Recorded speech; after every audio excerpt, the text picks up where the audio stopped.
Mes frères, dans la parabole de Jésus, l'intendant est réputé malhonnête parce qu'il se sert des biens de son maître, qui ne lui appartiennent donc pas en propre, pour son bien à lui. C'est intelligent, mais c'est malhonnête. Nous pouvons considérer que nous-mêmes, nous sommes des intendants des biens de Dieu, intendants des biens qu'il nous a confiés, les biens de ce monde. Et la tentation de s'en servir pour soi est grande. Vous êtes bien entendu au courant du projet de révision de la loi qui encadre la PMA.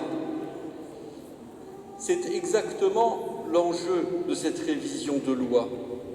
Comment est-on passé de méthodes médicales au service de l'homme à une vision de la vie qui n'est plus celle de Dieu, la vie qui serait un droit, un dû?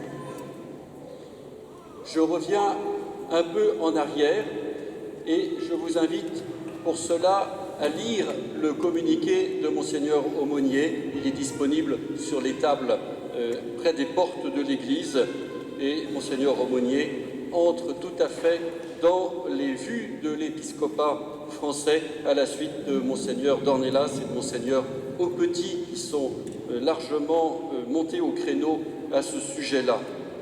Lisez bien la feuille, elle vous donne un certain nombre de références. En particulier, Monseigneur Aumônier nous renvoie à une instruction de la Congrégation pour la doctrine de la foi de 1987. C'est vieux. C'est l'époque où l'on commençait à généraliser les fécondations in vitro. Et du coup, la Congrégation avait dû proposer un texte de réflexion à ce sujet et donner quelques points de repère. Deux points de repère essentiels. Le premier, c'est que toute technique médicale doit venir au secours d'une nécessité, d'un besoin, souvent d'une maladie, mais pas être utilisée uniquement parce qu'il y a une possibilité technique. Et deuxième point de repère, l'accueil de la vie a été conçu par le Créateur au sein d'un couple et on ne peut pas détacher la perspective de donner la vie de celle d'une vie de couple et de celle du mariage. Deux points d'attention qui donnent une grille de lecture des événements. Alors que dit ce texte? Il y a là une sorte de contradiction apparente, c'est-à-dire souvent dans l'ordre moral, c'est l'intention qui va faire la valeur de l'acte. Il y a beaucoup d'actes qui sont ni bons ni mauvais en soi, mais tout dépend de l'intention de celui qui les commet. Mais ici, dans la question qui nous concerne de ces techniques médicales au service de la naissance, eh bien, c'est presque l'inverse qui arrive. Car, en effet, dans 99% des cas, il ne faut pas douter de la bonne intention et de ceux qui recourent à ces techniques et des médecins qui s'engagent pour aider, par exemple, des parents qui n'arriveraient pas à avoir d'enfants de façon naturelle. Donc la bonne volonté ici n'est pas du tout remise en cause. Mais ce que pointe la Congrégation pour la doctrine de la foi, c'est que les méthodes elles-mêmes ne sont pas aussi claires que cela et aussi bonnes que cela.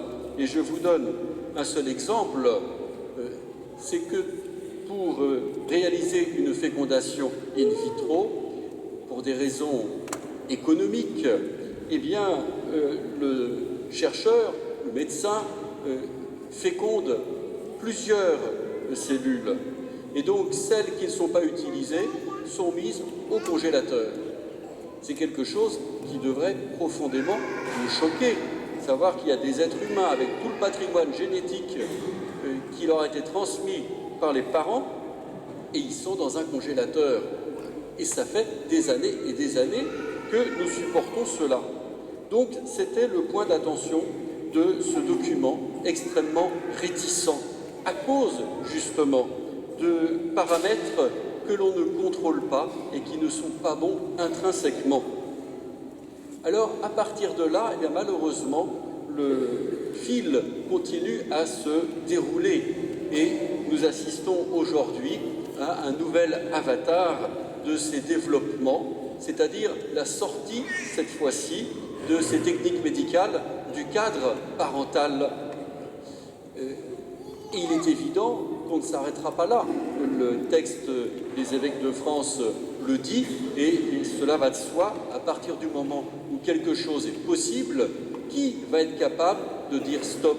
Il n'y a plus d'autorité capable d'arrêter ce développement. Alors quelle est la place des chrétiens? Je ne veux pas ici commenter les aspects politiques de ce texte. Il y en a qui sont tout à fait discutables, mais ce n'est pas mon propos. Je me tiens simplement à la question spirituelle et morale.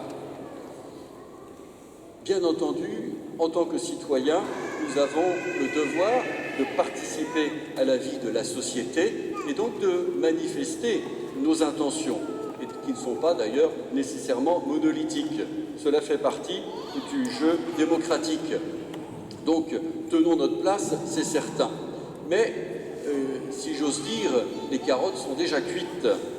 Par contre, d'un point de vue spirituel, nous avons une mission qu'il faut absolument accomplir et le plus fortement possible, c'est d'attirer l'attention de nos contemporains sur les dangers encourus. Peut-être que la loi passera, peut-être qu'elle ne passera pas. Cela ne change rien au message dont nous sommes porteurs. Attention, la vie humaine est quelque chose de très particulier. L'être humain n'est pas simplement un amas de cellules, de globules et de tout ce qu'on veut que l'on peut traiter n'importe comment, impunément, même avec de bons sentiments. Il y a là un mystère qui fait la qualité de la vie humaine. Et donc on ne peut pas aller revendiquer des droits à avoir un enfant, des droits sur la vie d'autrui. Nous sortons du cadre voulu par le Créateur et nous devenons cet intendant malhonnête qui utilise les biens de ce monde à son profit. Nous avons cette mission d'être ceux qui annoncent. Monseigneur Aumônier a résumé cela dans une phrase tout à fait simple et forte. Le Christ ne nous demande pas de gagner, mais de servir. Amen.